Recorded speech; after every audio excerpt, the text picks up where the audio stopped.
แม่นมวนหลายแท้เด้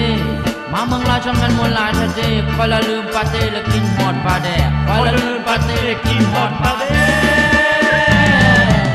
เยอะเยอะเยอะเยอะ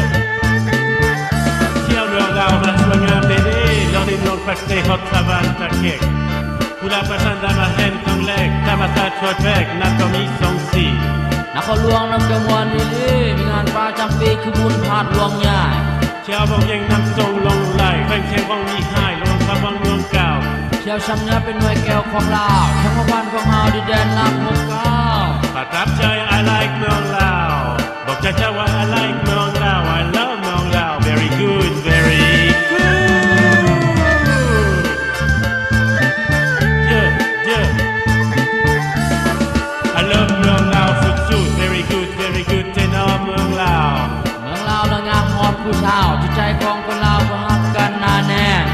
คอมเพเดนข้าวเหนียวแซกแคนของเราทั้งตัวเด่นมีน้ำใจประเสริฐ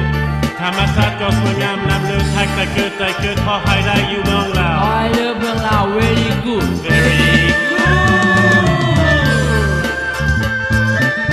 yeah yeah yeah yeah โอ้ว่าแก้มหมายมาถึงชายฝรั่งยังเมาพอได้มาเมืองลาวชวนว่าลืมทางเมืองบ้านเจ้าแก้มเป็นเน่แต่ให้แข่งได้เด่สิได้เมียลาวเมื่อนอนทนเยอะเยอะเยอะเยอะโอ้ยน้อ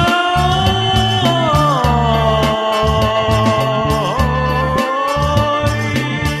เก็บน้ำคำอยากได้เป็นเมียฝรั่งเด่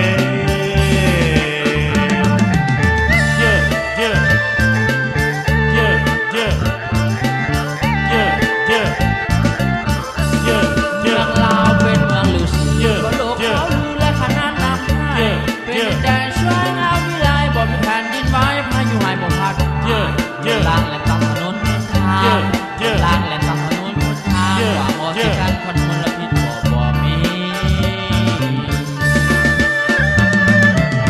เยอะเยอะเยอะเยอะโอ้ว่าแก้มหมายมาถึงชายฝรั่งยังเมาพอได้มาเมืองลาวชวนว่าลืมทางเมืองบ้านเจ้าแก้มเป็นเน่แต่ให้แข่งได้เด่สิได้เมียลาวเมื่อนอนทนเยอะเยอะเยอะเยอะโอ้ยน้อ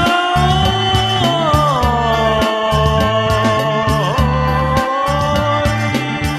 เก็บน้ำคำอยากได้เป็นเมียฝรั่งเด่